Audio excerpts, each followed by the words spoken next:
Amém. Amém. Glória a Deus. Amém, igreja? Que Deus nos abençoe em nome de Jesus, que continue sendo uma noite prazerosa, abençoada, na presença desse Deus maravilhoso. E aos papais, de antemão, quero lhes desejar, um restante de noite de paz abençoada, que você ainda possa... Deus tem muitas coisas para você ainda hoje, creia nisso, que Deus possa, de fato, te abençoar. E o desejo do meu coração, de fato, irmão, é que os pais, não somente os pais, mas toda a igreja, assim como o Romão também falou aqui, possa entender que nós, irmão, participamos de um grande projeto de Deus, irmão. A gente participa de um arcabouço, vamos dizer assim, que Deus montou desde sempre e nos chama para participar. Isso é uma coisa maravilhosa, Fabrício. Você saber que Deus tem um plano, Ele montou um plano e chamou pessoas como eu, como você, que temos nossas dificuldades do dia a dia. Deus nos chama para esse plano. Só que o plano de Deus não é um plano qualquer, ô Santinelli. É um plano organizado, irmão. A gente tem ouvido uma galera na internet, uns cientistas, falando da organização do espaço, das estrelas, dos planetas. Uma coisa maravilhosa que Deus fez. Por isso, as questões de Deus em relação a nós também não é bagunça, irmão. Então, por isso que Deus, Ele cria a família, Ele cria o pai, Ele cria a mãe, com propósitos pré-definidos para encaixar nesse grande arcabouço que Ele tem para a humanidade, para que a humanidade, no fim, esteja convivendo com Ele, seja um com Ele, assim como prediz a sua palavra. Isso a gente precisa perceber antes de qualquer coisa.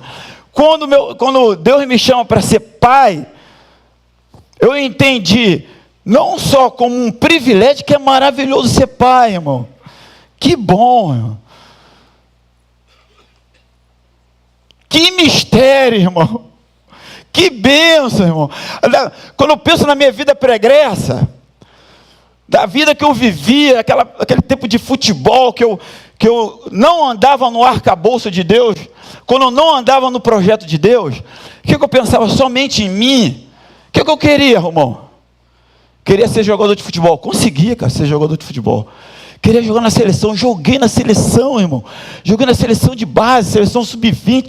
Disputei uma Copa do Mundo no Chile. Joguei com grandes jogadores. Joguei contra Roberto Baggio. Sabia que eu joguei contra Roberto Baggio? Brasil e Itália no Chile em 87. Joguei contra Boban, Prozinec. Joguei em estádios maravilhosos, irmão. Joguei no Botafogo com o Josimar. Joguei com o Josimar. Pô, tá falando só fera, né? Esqueci o Josimar.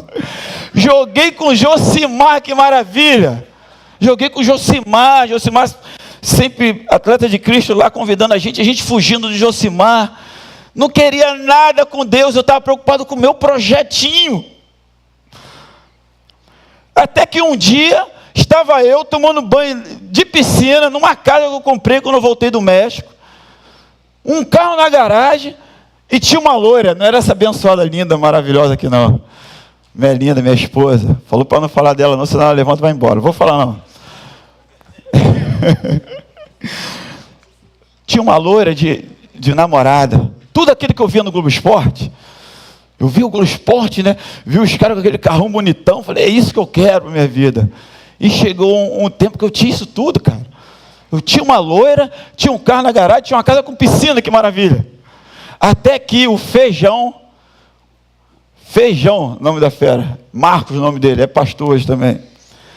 Ele chega para mim e fala assim, Edilson, ele passou lá em casa, não foi para me ver não, foi para ver uma tia minha que estava lá.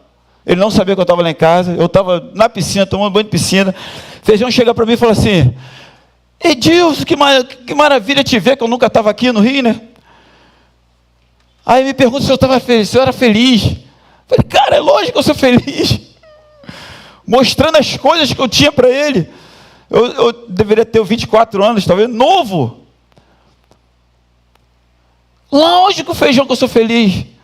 Aí Feijão me pergunta a segunda vez, Marcelo: cara, tu é feliz mesmo? Que pergunta abençoada que foi aquela, irmão. Tu é feliz mesmo, irmão?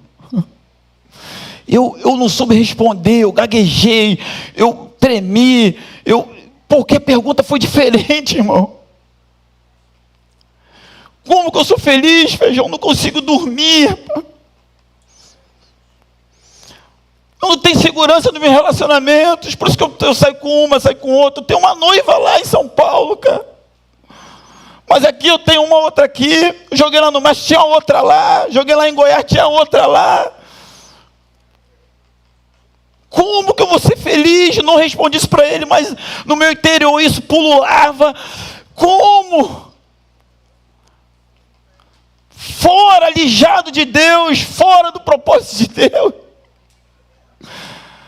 E quando Deus me chama, eu fui entendendo esse propósito, eu fui entendendo que muitas das coisas, aliás, tudo que eu tinha, eu precisava nascer de novo. E esse nascimento aconteceu. E Deus me abençoa com a família, irmão. Me abençoa, já falei a história já na outra vez, que eu vim para essa igreja, enfim, não vou contar mais. Mas me abençoa com a família. Hoje eu tenho 3 bênçãos, irmão, 3 filhos. De forma que eu não consegui imaginar ter esses meus 3 filhos. Por isso que eu chamo de privilégio. Que privilégio, irmão. Que bom eu estar em casa. Que bom a gente fazer as brincadeiras que eu faço com meus filhos, as conversas que a gente tem. Aliás, eu entendo, vou falar um pouco sobre isso, que quando quando eu falo que a família é um plano de Deus, tem algumas questões que a gente vai falar aqui, mas também ser pai não é só uma responsabilidade, é uma máxima responsabilidade, porque assim como Deus me deu um privilégio de mim sair 3 seres humanos, de mim e da minha esposa, logicamente, Ele me deu uma máxima responsabilidade de não só gerar, que já é um privilégio. Gerei 3 filhos, geramos 3 filhos, mas essa responsabilidade máxima, a maior de todas que a gente tem várias funções sociais na sociedade. Hoje, com a graça de Deus, sou professor de escola pública, eu sou pastor, né? A gente é amigo, eu fui filho, não sou mais filho, logicamente meus pais faleceram, mas fui filho. Tudo isso eu chamo de funções sociais. Só que todas as funções sociais são responsabilidades tremendas. Sabe o que é você estar numa escola, às vezes com 40 alunos? Graças a Deus que eu sou de educação física. Então minha sala é a quadra. Mas eu fico vendo os meus colegas, né, nos conselhos de classe, é uma benção, né? Todo mundo falando mal dos alunos. Esse aluno é assim, esse aluno é assim. Chega em mim, eu falei, pô, é uma benção comigo.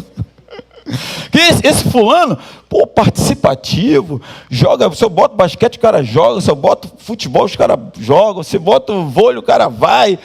Pô, isso aí é uma benção. Tem uma vez que, inclusive, né, tinha uma reunião de professores, eu estava chegando, né, para meter o pau no aluno. Não, que esse aluno, a mãe estava lá, eu passando. Você é professor da turma tal? Eu sou. Ah, a gente está aqui falando do fulano. Antes de eles me falarem o que eles estavam falando do fulano, estão falando aqui do fulano. E o fulano é seu filho? Pô, que aluno bom, que aluno maneiro, o cara participa de tudo. Estraguei a reunião, irmão. A mãe aí, viu? Falei, caramba, o que eu fiz? Era para massacrar o menino, e para mim o menino era bom. Então, graças a Deus que eu estou na escola, com essa máxima responsabilidade, mas aí na educação física é um local legal. Mas a maior das responsabilidades, eu não tenho dúvida nenhuma, são os filhos que o Senhor me deu. São os filhos que Deus... Você vai cuidar desses 3 aí, cara. Tudo bem, tem os seus alunos lá, que você cuida temporariamente... Tem a galera do projeto, tem um projeto aqui que eu estou dando aula aqui também no ICV, tem a galera do projeto, vai cuidar desses caras aí temporariamente, mas tem uns que vai depender de você, cara, vai depender de você, irmão. Olha só que coisa linda de Deus. o caráter desses caras, da menina, né? Vai depender de você a responsabilidade com o próximo. Vai depender de você também como que eles vão se relacionar comigo. Isso tudo são as responsabilidades que eu entendo como pai. E eu, sinceramente, eu acho maravilhoso, porque eu sempre achei que eu não tinha condições para tal. E hoje, irmãos, sabe qual a conclusão que eu cheguei? Que eu continuo não tendo condições para tal. Por isso eu dependo dessa graça.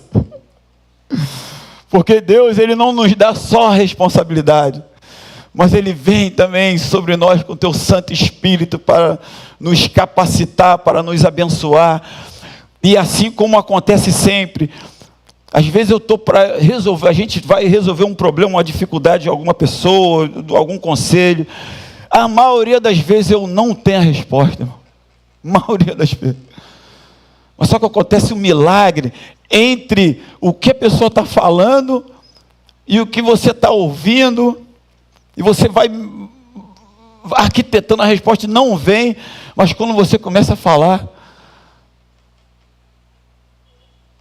é como Deus falando, uma coisa maravilhosa, um milagre maravilhoso que acontece, que você sabe que não tem condições, mas Deus, Ele vai falando ali por você. Então, essa é a máxima responsabilidade que eu queria deixar de antemão. Então, se alegra com isso, irmão. Se alegra por esse privilégio e por essa responsabilidade. A gente está falando, tem aqui, sobre o Pai segundo o coração de Deus, parte 2.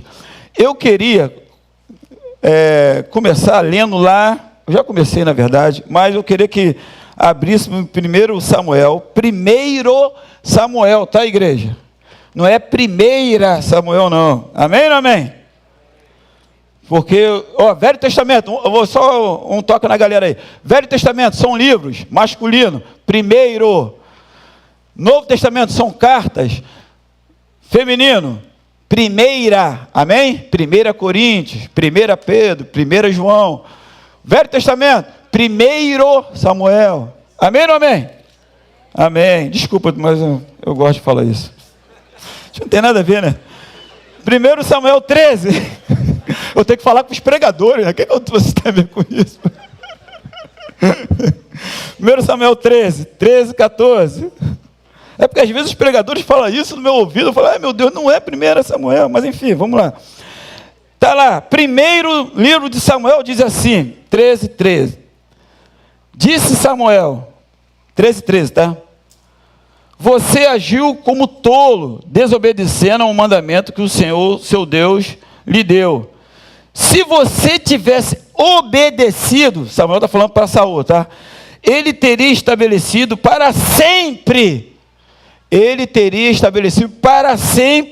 o seu reino, o seu reinado sobre Israel. Mas agora o seu reinado não permanecerá. O Senhor procurou um homem segundo o seu coração e o designou líder do seu povo, pois você não obedeceu ao mandamento do Senhor. Então Deus está falando para Samuel, aqui que aparece a primeira vez, essa frase do segundo coração de Deus, conforme a gente está falando. O que aconteceu aqui? Saul estava para ir para a guerra, né? Só que Samuel tinha marcado com ele. Samuel, que era o sacerdote, o profeta. Samuel fazia esse trabalho. Peraí. E ele demorou muito, gente. Demorou. E o povo em cima de Saul. Saul, os inimigos estão vindo. Vamos para cima. Era necessário fazer um sacrifício para sair para as guerras. Aí Saul resolveu ele mesmo fazer. Ele acabou de fazer. Quem chega? Samuel. Aí Samuel dá essa dura nele aí. Então, o que eu entendo aqui? Que Saul, ele estava somente preocupado com a situação ali premente, que é típica do ser humano. É isso que Deus quer tratar conosco.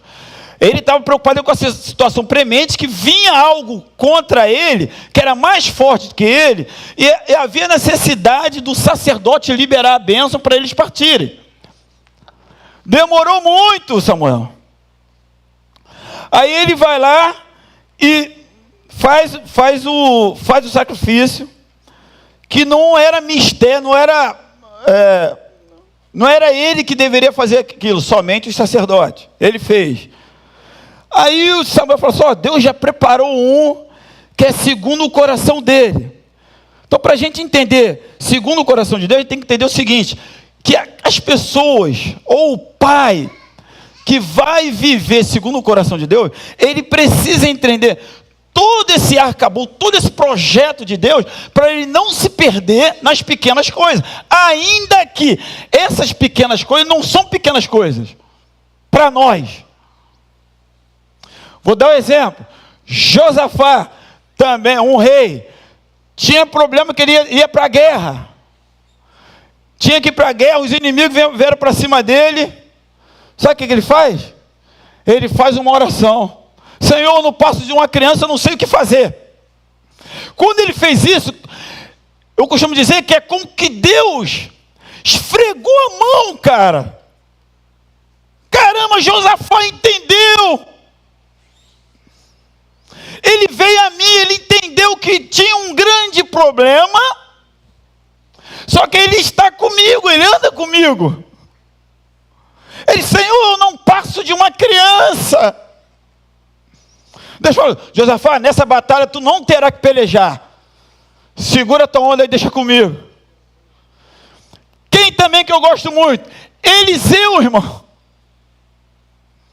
Eliseu, ele contava os planos do outro rei que queria invadir Israel. Ele contava os planos.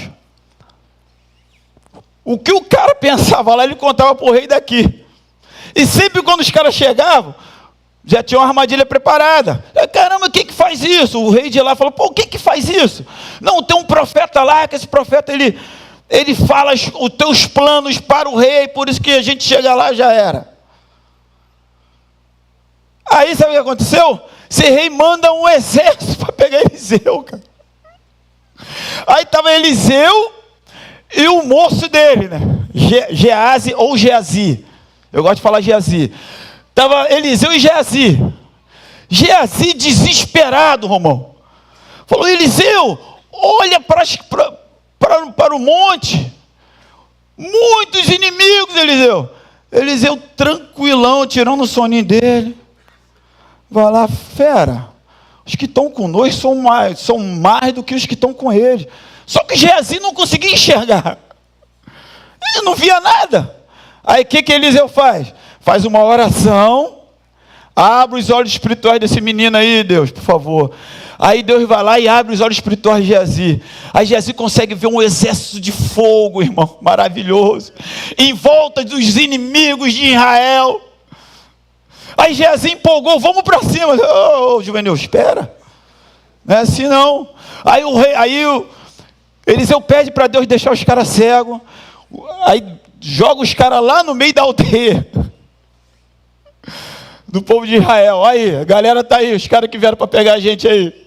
Aí o rei: caraca, deixa com a gente, podemos matar eles. Não, calma, fera. Ninguém vai morrer não. Faz a comida para os caras. Faz os caras comer, bonitinho, e vai ficar tudo certo.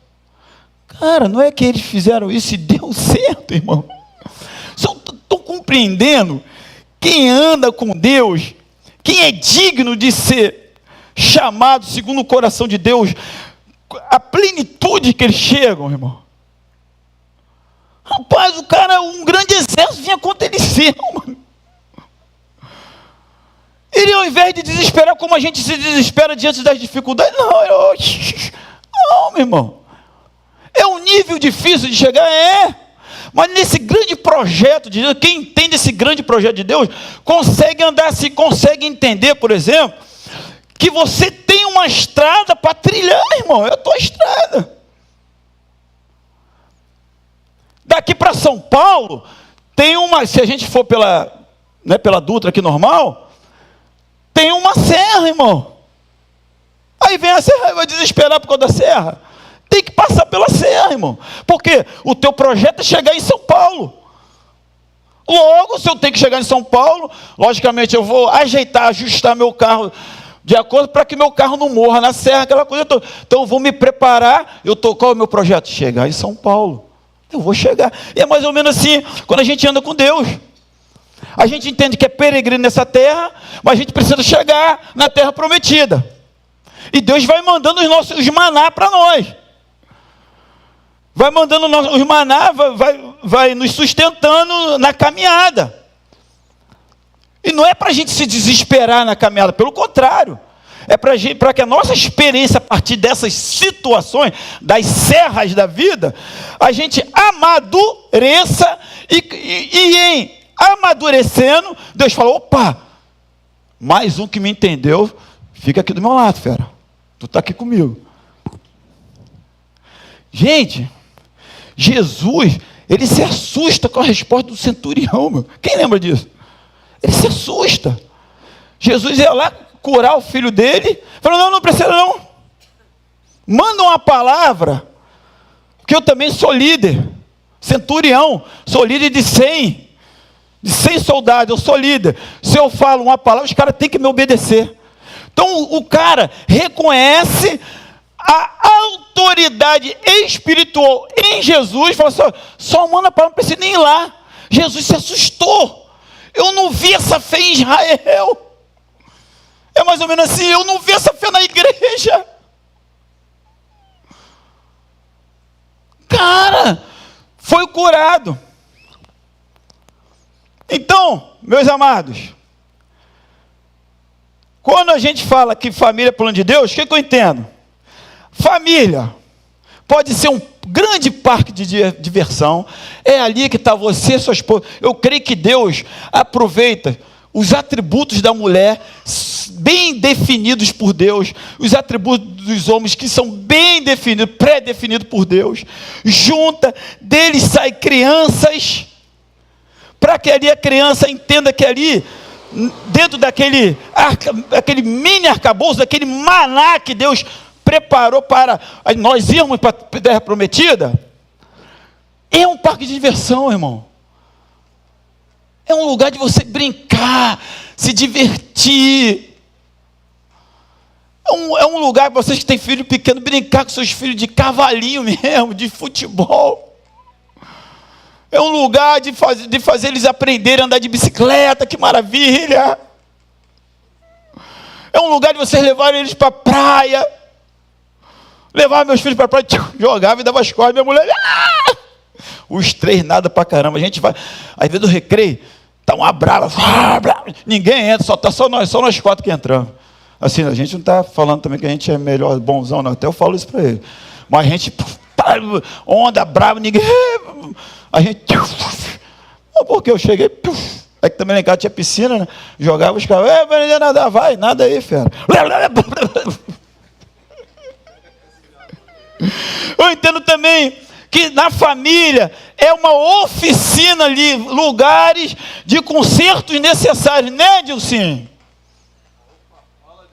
Lugares de consertos, irmão, é uma oficina. Deus preparou, olha só, todos nós viemos com defeito.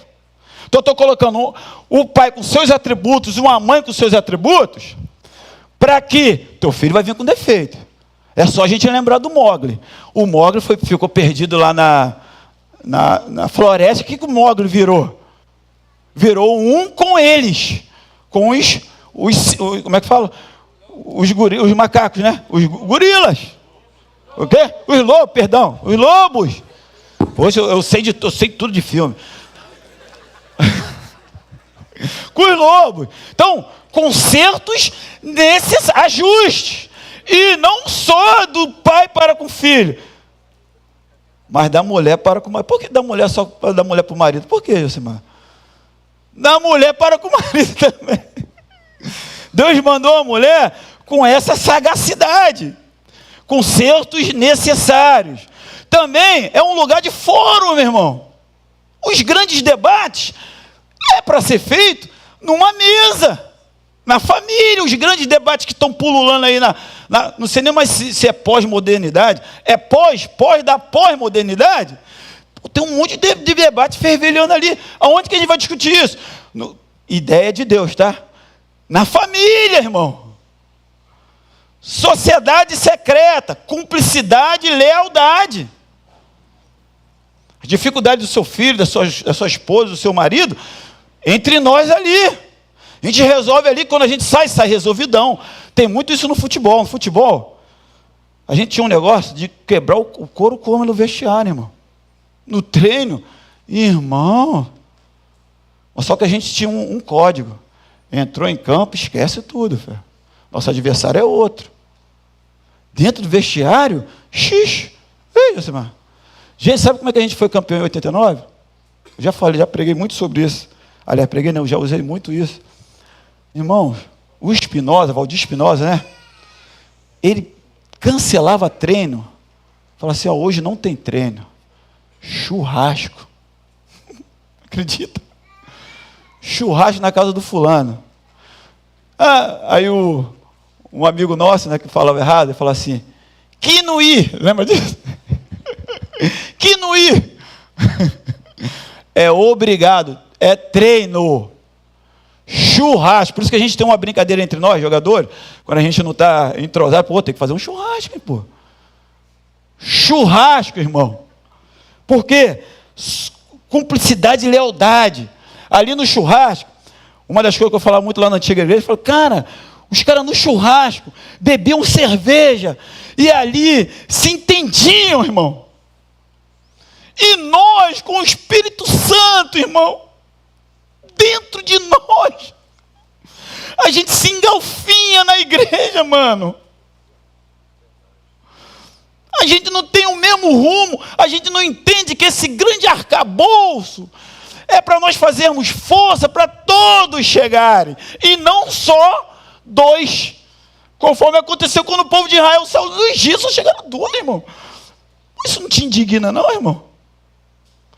Eu liderei adolescente muito tempo lá, trabalhei mais de 10 anos com adolescente. Sabe o que eu vou falar para eles? Olha só, vai ficar todo mundo rodando no deserto e vai entrar só vocês, porque diz lá, só entrou esses 2 e quem tinha 20 anos para baixo, a nova geração.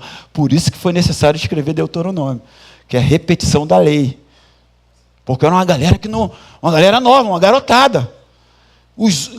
Gente, a galera ficou rodando no deserto 40 anos. Era só fazer isso que eles já estavam na terra prometida.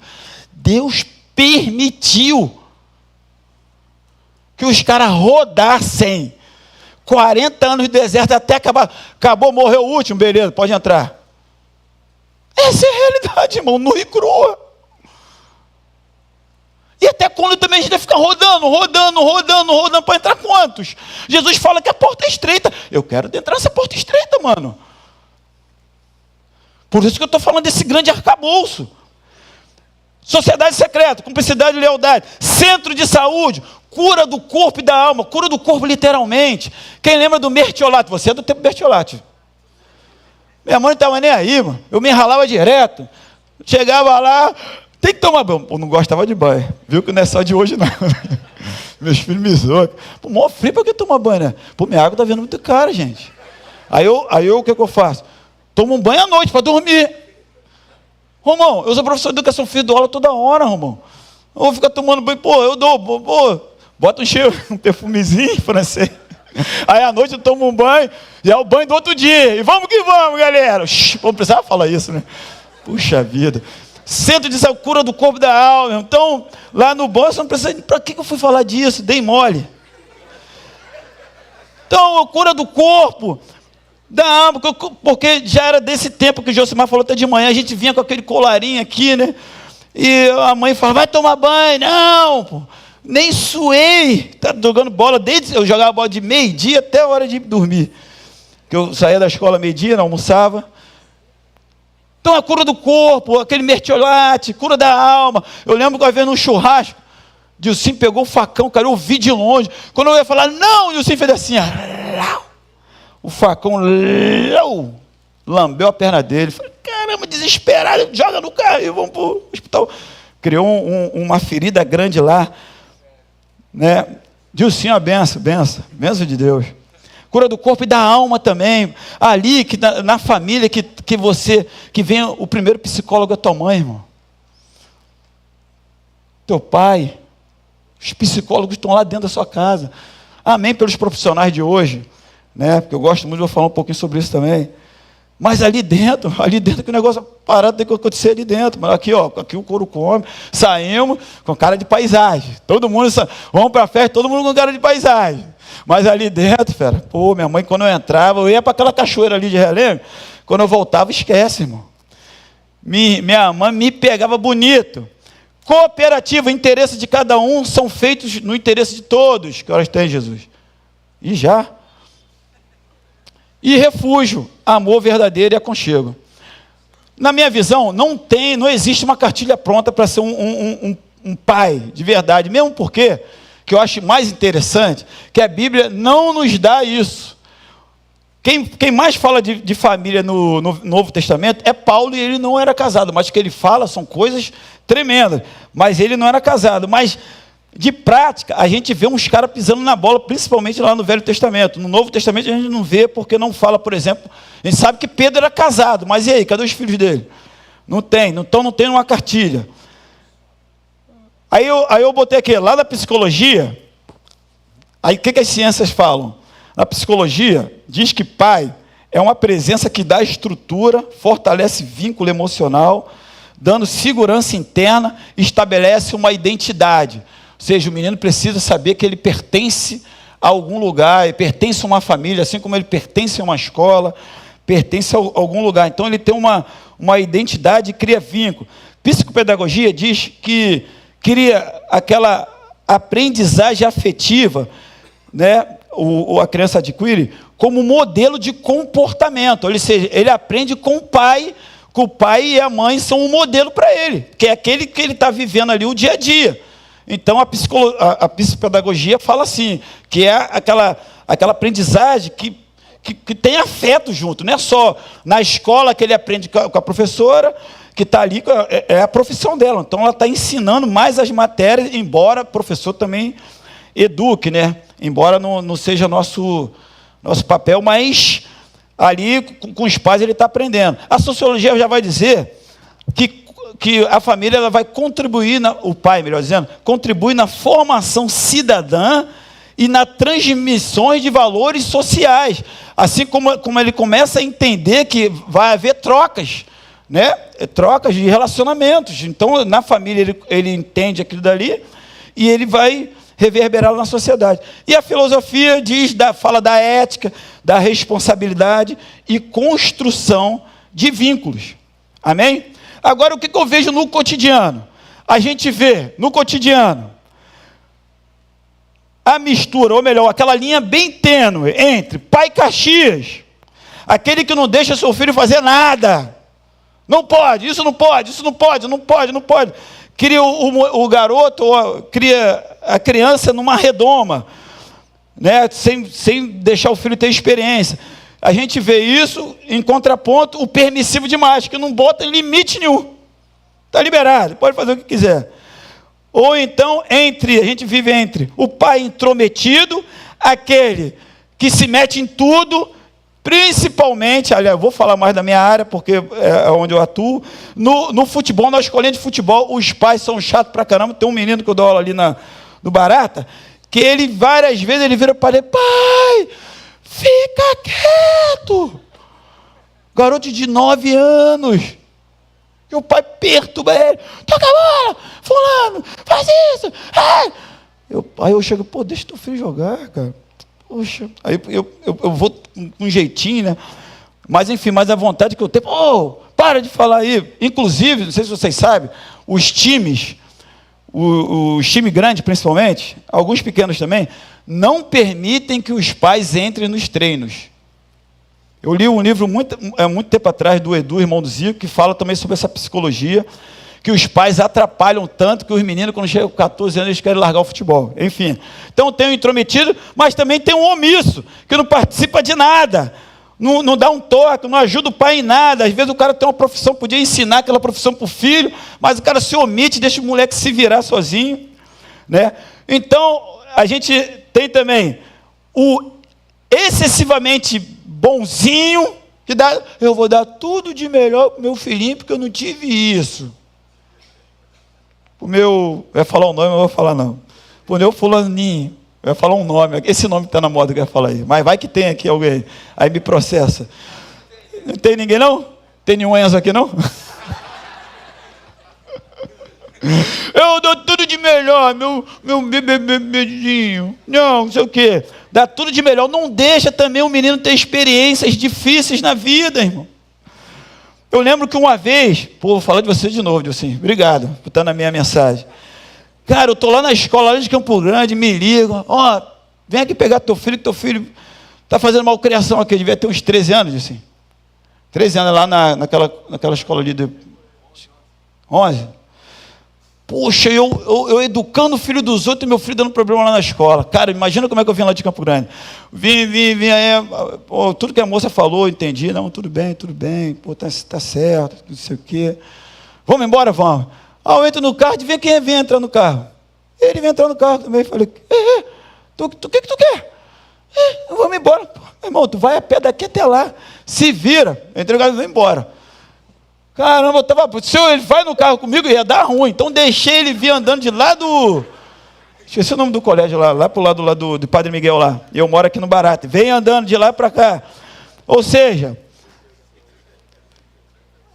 excessivamente benevolente, que é o melhorzinho para o filhinho, quer buscar de carro. No nosso tempo a gente pegava trem bravo, era e vamos que vamos. Mas também tem um pai carrasco, que também não dá nada para o garoto, não ajuda em nada. Ou então, aquele que assume todos os BOs, que quer resolver tudo, não deixa o moleque resolver nada, ou o contraponto é deixar a mãe resolver. Vai lá, fala com a tua mãe. Outro, o biológico, o pai biológico, o cara fez, caramba, que privilégio, maravilha, Deus me deu esse poder de sair de mim uma criança, e Jesus fala isso lá em João 3,6. A vocês foi dado o poder de formar filhos homens, porém, só isso. E o não biológico, é o padrasto, tadinho do padrasto. O cara quer educar o menino, eu peguei um padrasto assim, caramba, o cara desabafando comigo, eu quero educar, a mãe não deixa. Comprei ele falando do biscoito, comprei uns biscoitos lá, o moleque comeu tudo, e deixou tudo espalhado na casa, fui lá, chamei a atenção dele, botei ele sentado, a mãe veio, falou um monte para mim, não deu, não, esse é meu filho, não sei o quê. Eu falei, mas está debaixo do meu teto. Então a gente tem esse contraponto do biológico, o cara que só fez, está nem aí, e o padrasto que quer ajustar, mas não consegue, porque a mãe não deixa. E e temos a mãe que é guerreira, assumiu o BO sozinha, aquele vacilão, não teve coragem nem de colocar na certidão o nome da criança, que faz um mal para a criança. Aí a mãe vai, segura a onda, trabalha, mulher de fibra, de garra, porque um paspalhão não quis assumir a sua responsabilidade. Foi bonito lá na hora de fazer, não foi?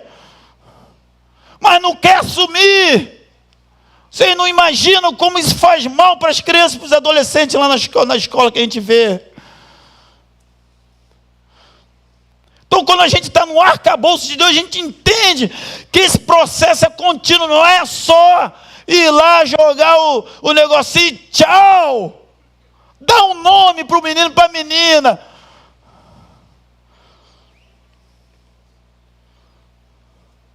Então, meu irmão, o que eu entendo? Estamos terminando já, né? Eu tenho que terminar 15 minutos antes, que tem a ceia. O que eu entendo, irmão? Que Davi era um desses caras também, segundo o coração de Deus. Sabe por quê? Davi passou esse sufoco todo, vacilou.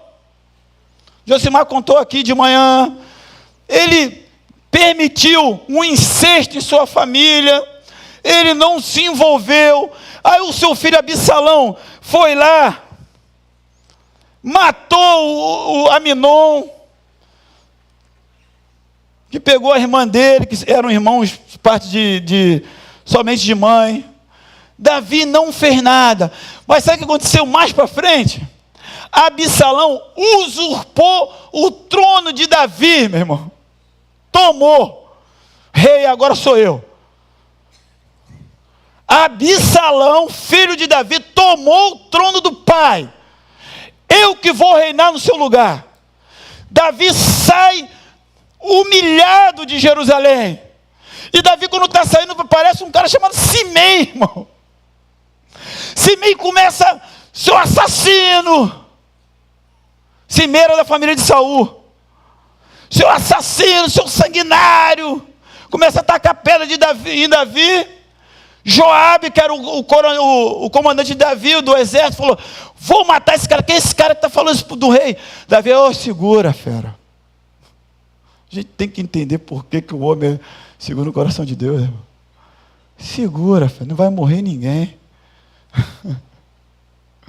É Deus que está mandando ele fazer isso.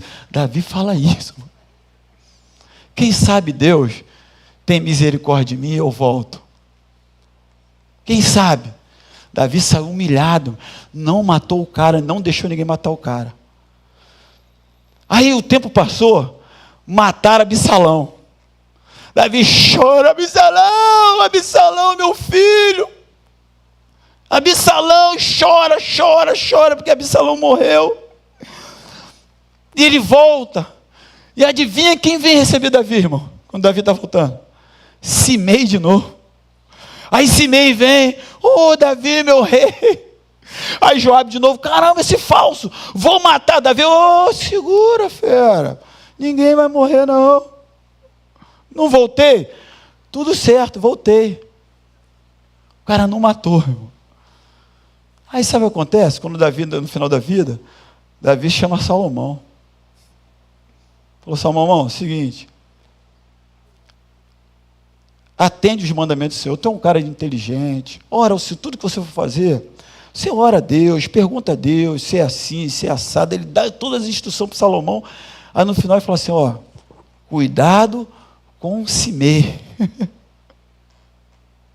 Ele deu toque. O cara era paizinho, cara. O cara, assim como nós, ele não sabia o que fazer, irmão, em determinadas situações. O cara era marido de um monte de mulher. O cara não tinha essa família que eu falei, essa família orgânica que eu falei agora aqui. Naquele tempo os caras vacilavam demais. Salomão, eu falei que o propósito de Deus, família como plano de Deus, é viver dessa forma que eu falei, né? Que oficina, tal, debate. Como Salomão vai fazer isso com 1000 mulheres?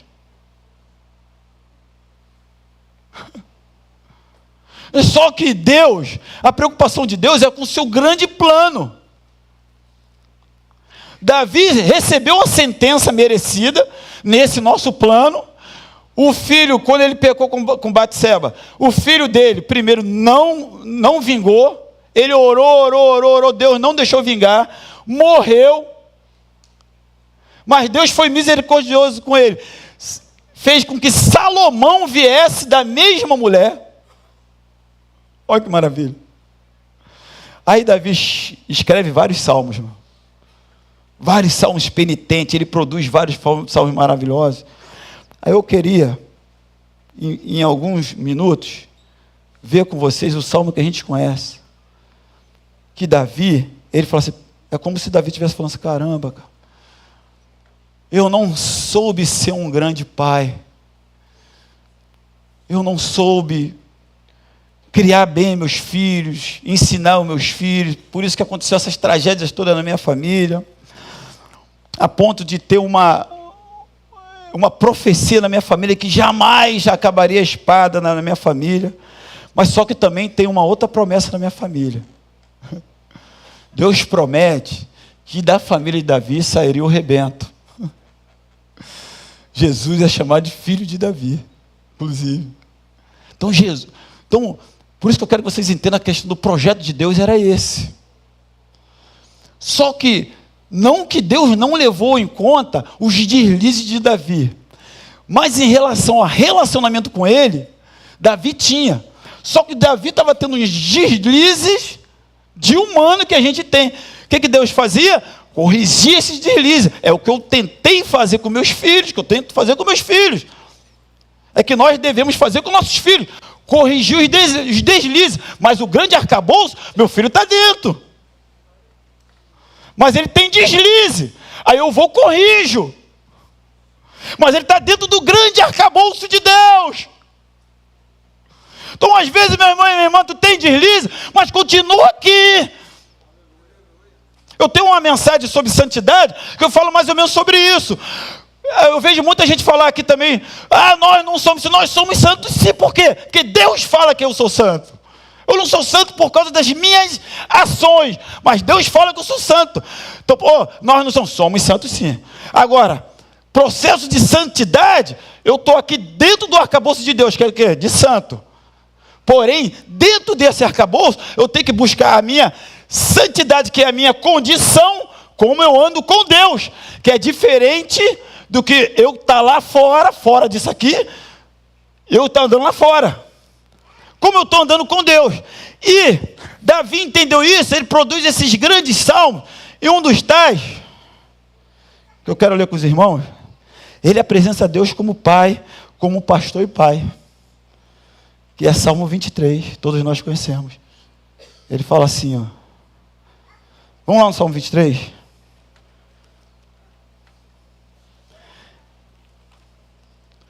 Ele diz assim, quer ver? Maravilha, irmãos.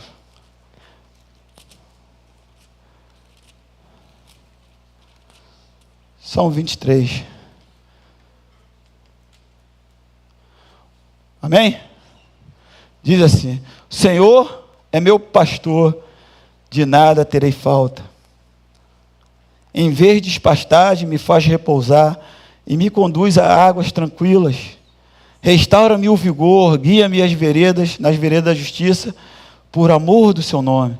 Mesmo quando eu ando por um vale de trevas e morte, não temerei perigo algum, pois tu estás comigo, a tua vara e o teu cajado me protege. Deixa eu parar nesse 4 aqui. Irmão, o que eu entendo aqui? Davi quer apresentar para a gente assim, Senhor, o Senhor é meu pastor, o Senhor é meu pai. O que isso quer ensinar para a gente? O pai, mesmo com todas essas dificuldades que eu apresentei, mesmo a gente conhecendo Romanos 3:23, que todos os pecados destituídos foram da graça, da glória de Deus, mesmo a gente entendendo isso tudo, Davi está falando assim, pelo menos a presença, irmão, pelo menos presente na vida do teu filho, tu tem que estar, irmão. Ainda que eu ande pelo vale da sombra da morte, não temerei mal algum, porque tu estás comigo. A presença do Pai, ela traz uma segurança emocional e espiritual para uma criança, para um filho. Meu pai, eu amava quando eu jogava lá no Maracanã, meu pai estava lá na geral, irmão. Meu pai estava lá, que maravilha. Eu fui ver de novo o Dilcim, mas preciso falar isso. Fui ver um jogo do Dilcim, cara. Dilcim jogava não lembro, aquele jogo lá em Nova Iguaçu. Contra o Nova Iguaçu, tu joga em que time mesmo?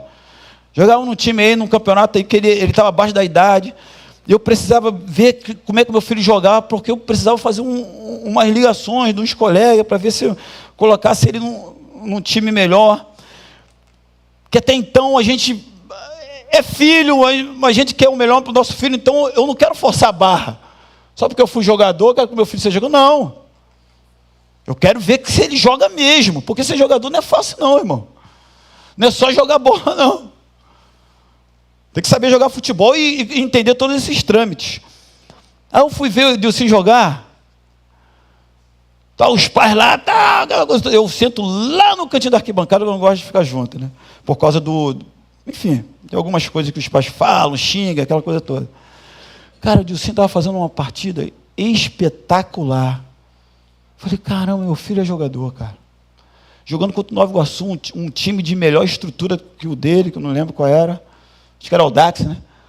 Dilcinho dominando no meio de campo, jogando. Eu falei, caramba, eu fiquei extasiado na arquibancada. Eu falei, caramba, já pensando em quem que eu podia ligar. Pô, eu tenho meu filho aqui e tal. Extasiado, e o cara, tal, a bola veio, ele dominava e tal, meio de campo, dominou o meio de campo. Falei que meu filho é jogador, tinha 14 anos, eu acho. Na Guilherme Embre, aquela Copa. 14 anos tinha? 15 anos. Falei, caramba, o garoto é jogador. Rapaz, do nada, sabe o que o cara faz? Foi para cima do juiz, brigou com o juiz, mano, Fabrício. O juiz grandão, o juiz armou para ele, o cara... Eu falei, meu Deus, isso aqui está acontecendo. O cara brigando com o juiz. Aí a arquibancada xingando o juiz, juiz isso, juiz aquilo, o treinador dele falando assim, ó, vou chamar a polícia para você, quer bater numa criança, e eu lá no meu cantinho. Vou chamar, tal. Foi expulso, acabou. Aí todo mundo me olhando, irmão. Eu fui, aquela minha caminhada, caminhei, saí da arquibancada, dei a volta por lá, entrei no campo, fiz só assim, vem comigo. Ele veio, o juizão, que tinha acabado o jogo, o juiz lá, os bandeirinhas lá no campo, juiz grande. Aí o juiz, quando me viu, armou, né? Eu falei, cara, o juiz quer brigar comigo. Apertei a mão do juiz e falei assim, ó, eu vim trazer ele aqui para ele te pedir desculpa, que ele tem que entender que o senhor é autoridade, não quero nem saber se o senhor errou ou se não errou. Pô, o juiz desarmou, irmão. Desarmou. Pô, caramba, se todos os pais fizessem isso, pô, vou até dar uma aliviada lá na súmula. Vou dar uma aliviada, que não sei o quê, pô. Não, pô, tudo bem, não sei o quê, abraçou ele. Quebrei o juiz, mano. Quebrei assim no sentido de... Mas qual é a minha preocupação? Estou preocupado de ele ser jogador? Estou preocupado de ele ser homem, irmão. Estou preocupado de ele ganhar alguns milhões. Vai ser uma benção se acontecer, tá? Diga-se de passagem. Mas antes disso, eu estou preocupado de ele ser homem, irmão. Então a minha presença ali foi importantíssima. Eu tive que atuar, eu atuei. Falei, não, vamos bater, vamos pegar o juiz, vamos chamar a polícia para prender o juiz que bater. Ele armou mesmo, o juiz armou para ele. Pô, um negão desse tamanho, eu armaria também, mano. Falei, não, filho, eu também sou autoridade, eu sou professor. Tá doido um aluno fazer isso para mim? Presença, então, nossos filhos precisam de Jesus. E Davi falou assim, ó, tu está comigo mesmo no vale da sombra da morte, e eu precisava estar com meus filhos, quando meus filhos passam por essa situação, eu preciso, presença. Segundo lugar, no verso 4 também, lá no finalzinho, a tua vara e o teu cajado me consolam.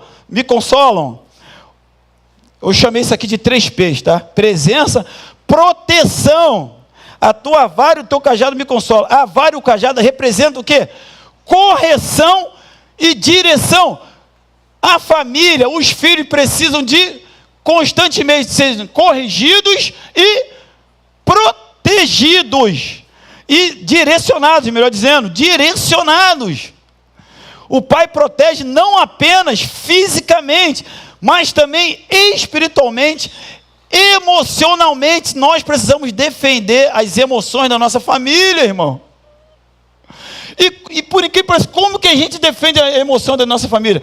Permitindo que a nossa família tenha fortes emoções, que maravilha. E não escondendo algumas coisas. Não, meu filho precisa ter experiências de vida. Precisa entender essa correção e essa direção que a gente dá. Porque a vida, quando nós não estivermos mais do lado dele, vai ser com ele. Mas ele precisa de ter o quê? Uma gama de situações para saber como resolver. Deus nos protege com amor e firmeza. O pai deve fazer o mesmo. Proteja seus filhos com oração, com limites saudáveis e com exemplo de vida. O terceiro P, provisão. O pai que supre todas as necessidades. Versículo chave. preparas uma mesa perante a mim, na presença dos meus inimigos. Versículo 5. Prepara um banquete diante de mim. Deus não apenas supre, Ele honra e abençoa. A provisão vai além do alimento. Quando Deus, irmão, estava ali derramando sobre o povo de Israel, que estava no deserto, o maná, era a situação ali, era alimentos mesmo, os caras precisavam comer, mas Deus estava querendo estabelecer um relacionamento com a galera, para a galera entender que eles dependiam de Deus. Por isso Deus falou assim, ó, não guarde. Aquele maná era para ser consumido no dia. Não guarde, entendeu? Não guarde. O que o povo estava preocupado? Ou melhor, o que a nossa geração é preocupada? Nossa geração, aliás, eu ouvi muito tempo atrás uma assistente social falando sobre isso. Porque nós temos dificuldades sociais nessa área de provisão? Porque a gente vive com medo. Como a gente vive com medo, ele falou assim, vai acabar esse negócio. Aí o que eu faço? Eu guardo. Eu guardo além da conta. Eu guardo de deixar estragar, inclusive. Isso é coisa de Brasil. Eu guardo. Aí o que acontece? Falta para quem não tem condição. Como é que eu ganho um salário mínimo? Como é que eu vou guardar, meu irmão? Eu tenho que viver do maná mesmo. Eu ganho um salário mínimo, eu consumo aquele salário mínimo no mês, porque eu preciso daquilo. Ou seja, a provisão vem de Deus, e o homem que tem, que é o segundo coração de Deus, ele entende isso. Ele entende que Deus não apenas supre, mas Ele honra, abençoa. Ele é um pai provedor, é aquele que sacrifica para ver os filhos crescerem com dignidade.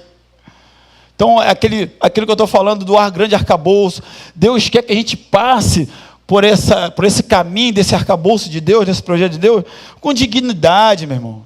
Não é passar de qualquer jeito. Não, porque muito tempo atrás a igreja falava o seguinte: o importante é chegar no céu.